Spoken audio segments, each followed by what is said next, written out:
ciudad de los muertos. Capítulo 10. Claire salió del tejado en llamas y atravesó un sinuoso pasillo repleto de fragmentos de cristal, pasando al lado de un policía muy muerto, una ensangrentada confirmación sobre sus temores acerca de la seguridad en el interior de la comisaría. Pasó deprisa por encima del cadáver y continuó avanzando, con su tensión nerviosa aumentando en cada momento.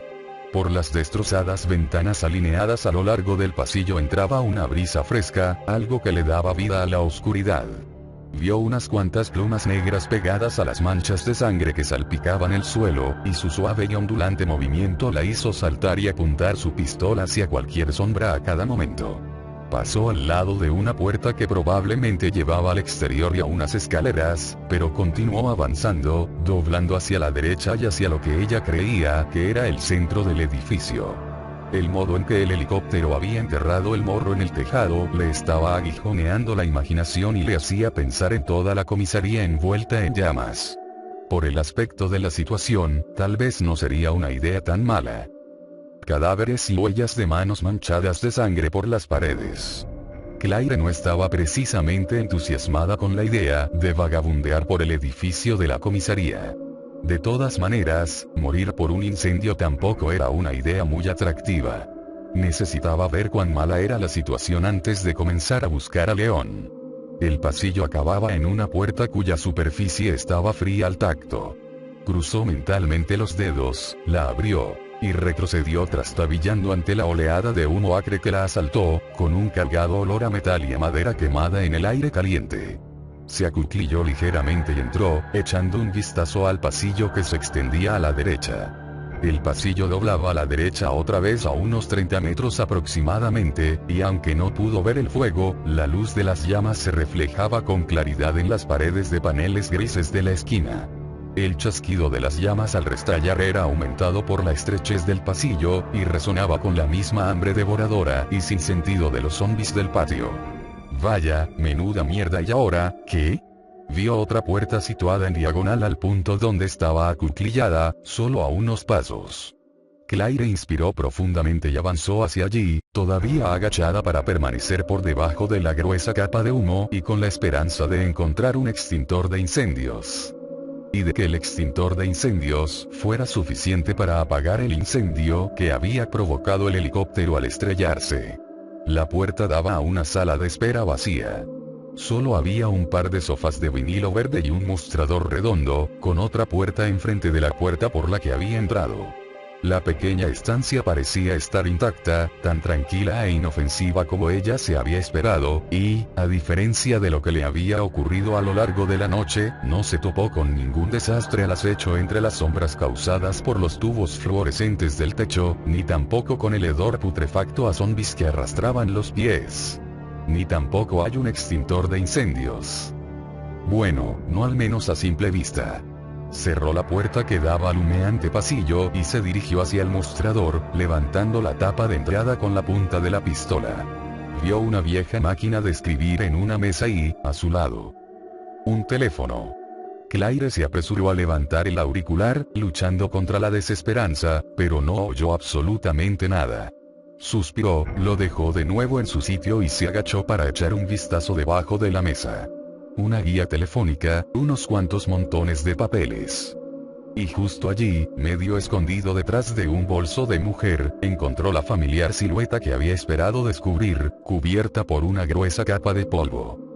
Ahí estás, murmuró y se detuvo solo un momento para meterse la pistola dentro del chaleco antes de levantar el pesado cilindro. Nunca antes había utilizado uno de aquellos aparatos, pero parecía bastante sencillo: una manivela de metal con una anilla metálica con una bocacha de caucho negro a un lado. Solo medía poco más de medio metro, pero pesaba entre unos 20 y unos 25 kilos. Supuso que eso significaba que estaba lleno. Claire volvió a la puerta con el extintor y comenzó a inspirar con bocanadas breves pero intensas, para llenarse los pulmones de aire puro. Sintió un ligero mareo, pero la hiperventilación le permitiría aguantar más tiempo sin respirar. No quería desmayarse debido a la inhalación de humo antes de apagar el incendio por completo. Inspiró por última vez y abrió la puerta, recorriendo el pasillo, mucho más caliente en aquellos momentos, en una postura semi-agachada. La columna de humo, ahora mucho más densa, y se había convertido en una niebla de más de 1 metro de grosor que bajaba desde el techo. Mantente agachada, respira superficialmente y ten cuidado de dónde pisas. Dobló la esquina y sintió una extraña mezcla de alivio y pena al ver los restos ardientes que se encontraban justo delante de ella. Inclinó la cabeza y aspiró un poco de aire a través de la tela de su chaleco mientras sentía que su piel comenzaba a sentir los efectos del calor. El fuego no era tan peligroso como ella se había imaginado, era más humo que otra cosa, y ni siquiera era tan alto como ella.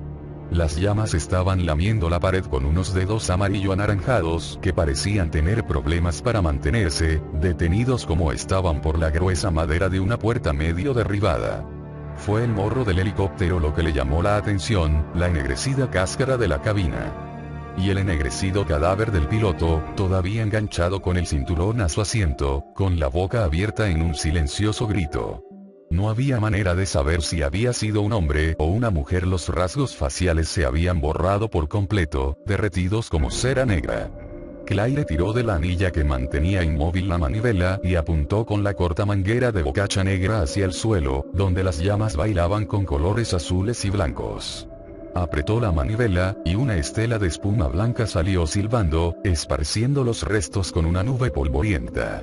Incapaz de ver nada con claridad en mitad de aquella tormenta blanca, dirigió la corta manguera hacia todos lados, cubriendo todo el morro del helicóptero con el anulador del oxígeno. El fuego pareció apagarse menos de 1 minuto después, pero siguió apretando la manivela hasta que el extintor se quedó vacío. Claire lo soltó cuando salió el último chorro de espuma e inspiró unas cuantas veces antes de inspeccionar los humeantes restos en busca de algún punto todavía en llamas. Ni una sola chispa, pero de la puerta de madera situada al lado de la cabina del helicóptero, cubierta por manchas blancas, todavía salían unas cuantas pequeñas columnas de humo. Se acercó un poco y pudo ver un brillo anaranjado bajo la superficie. La zona alrededor de la puerta ya estaba completamente achicharrada, pero Claire no quiso correr el menor riesgo, dio un paso atrás y propinó una fuerte patada a la puerta, apuntando a las ascuas encendidas. Cuando su bota golpeó de lleno un punto caliente, la puerta se abrió de par en par con un sonoro crujido, y la madera quemada cedió arrojando una lluvia de chispas encendidas. Unas cuantas aterrizaron sobre su pantorrilla desnuda, pero ella sacó su arma antes de agacharse un poco para quitárselas con el dorso de la otra mano, más temerosa de lo que pudiera aparecer por la puerta que de unas cuantas pequeñas ampollas.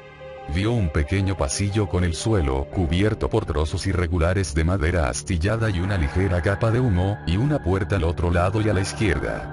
Claire se dirigió hacia ella, movida tanto por el deseo de respirar un poco de aire fresco como por las ganas de saber a dónde llevaba. Había acabado con la amenaza más inmediata, la del incendio, así que tenía que empezar a buscar a León. Y a pensar en lo que necesitaban para sobrevivir. Si pudiera echarle un vistazo en el camino mientras encontraba a León, quizás encontrara algo que los ayudara y que pudieran utilizar. Un teléfono que funcione, las llaves de un coche. Leches, un par de ametralladoras o incluso un lanzallamas nos vendrían bien, pero me conformaré con lo que encuentre. La sencilla puerta al otro extremo del pasillo no estaba cerrada con llave. Claire la abrió con un ligero empujón, preparada para disparar contra cualquier cosa que se moviera. Y se detuvo en seco, bastante sorprendida por el extraño ambiente de la sobrecargada habitación. Era algo así como la parodia de un club exclusivo para hombres de los años 50, un gran despacho cuya extravagante decoración rozaba lo ridículo. Las paredes estaban cubiertas por grandes y pesadas estanterías de caoba y las mesas alineadas debajo hacían juego, rodeando una especie de zona para sentarse compuesta por sillas tapizadas en cuero y una pequeña mesa de mármol, todo ello colocado sobre una alfombra oriental obviamente muy cara. Del techo colgaba una lámpara muy recargada, que lanzaba una luz densa y potente sobre la escena. Aquí y allá había delicados jarrones y cuadros con marcos de aspecto sólido, pero todos aquellos diseños clásicos se veían contrastados y empequeñecidos por las cabezas de animales y los pájaros en diferentes posturas que dominaban el ambiente de la estancia, todos colocados alrededor de una enorme mesa en el otro extremo. Jesús. Extendida sobre la mesa, como un personaje sacado de una novela de terror gótico, vio a una mujer joven y bella con un largo vestido blanco, que tenía las tripas hechas jirones sangrientos. El cadáver estaba colocado como si fuera una pieza de decoración central, con los muertos ojos de cristal de las polvorientas cabezas de los animales fijos en ella. Vio un halcón y lo que le pareció una águila, con sus alas colocadas de un modo que imitaba el vuelo, además de un par de cabezas de ciervo con sus correspondientes maderas y la cabeza de un alce, con su característico morro. El efecto era tan inquietante y surrealista que Claire se quedó sin respiración por un momento. Y cuando la silla de respaldo alto de detrás de la mesa se dio la vuelta de repente, apenas pudo contener un respingo y un grito de terror supersticioso, esperando ver una imagen de la muerte con sus sonrientes dientes. Solo era un hombre. Pero era un hombre con una pistola, y la estaba apuntando con ella. Ninguno de los dos se movió durante un segundo. Y entonces el hombre bajó el arma y en su porcino rostro apareció una media sonrisa enfermiza. Lo siento muchísimo, dijo con un tono de voz tan falso y melifluo como el de un mal político. Pensé que era otro de esos zombies. Se pasó un grueso dedo por su erizado bigote mientras hablaba y, aunque Claire nunca lo había visto antes, supo inmediatamente de quién se trataba. Chris había despotricado de él muy a menudo. Gordo, con bigote, y tan falso como un vendedor de reliquias de santos es el jefe de policía, Irons. No tenía buen aspecto, sus mejillas estaban completamente enrojecidas, y unas manchas blancas rodeaban sus ojos porcinos.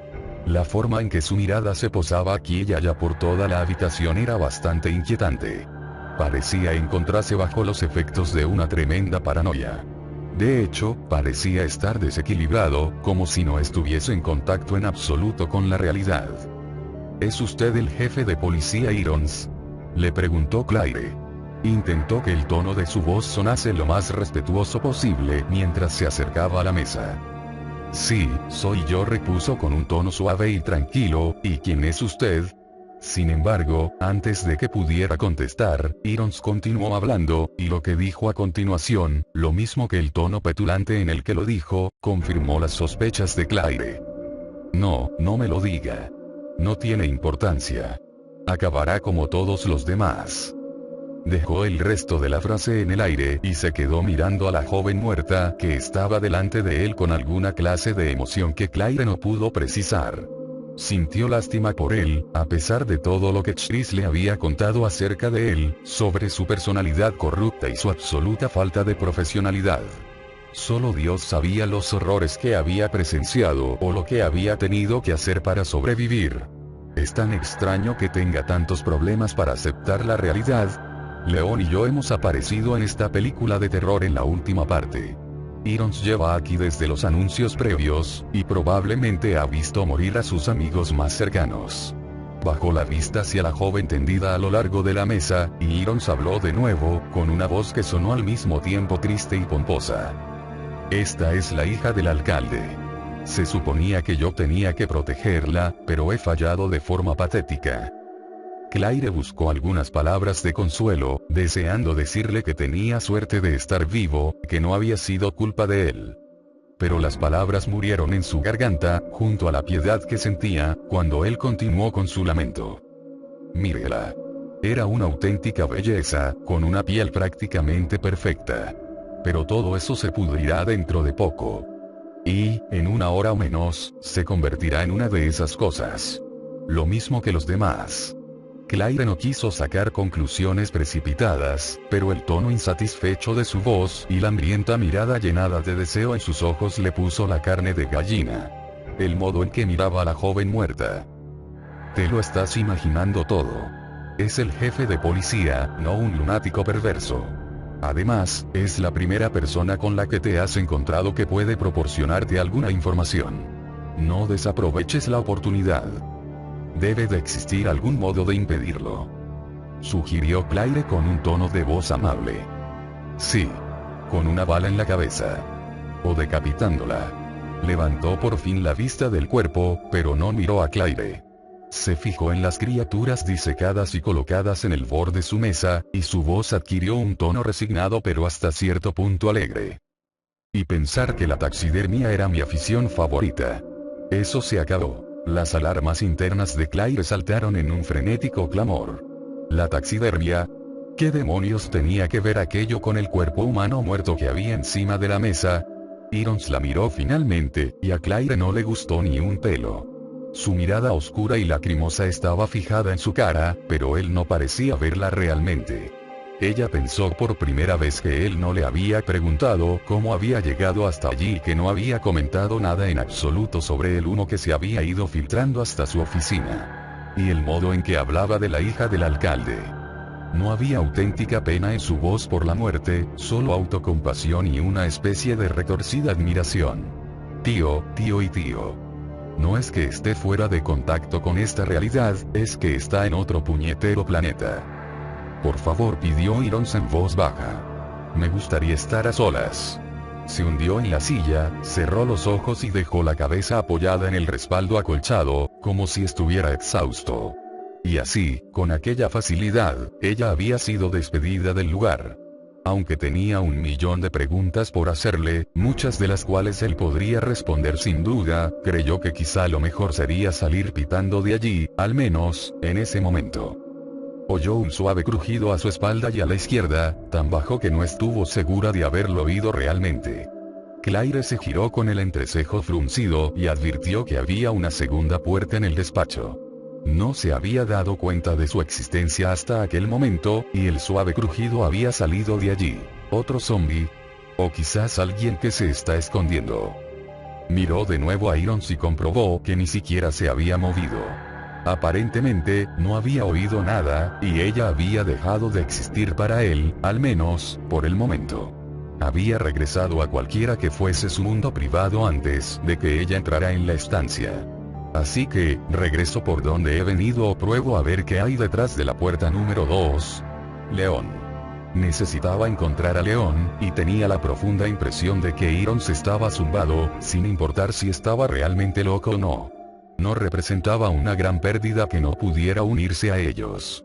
Pero si había más personas escondidas en el edificio, personas a las que ella y León podrían ayudar o que incluso podrían ayudarlos a ellos dos. Solo tardaría un momento en echar un vistazo. Miró por última vez a Irons, derrumbado sobre sí mismo al lado del cadáver de la hija del alcalde y rodeado por sus animales sin vida, y se dirigió hacia la puerta, con la esperanza de no estar cometiendo un error.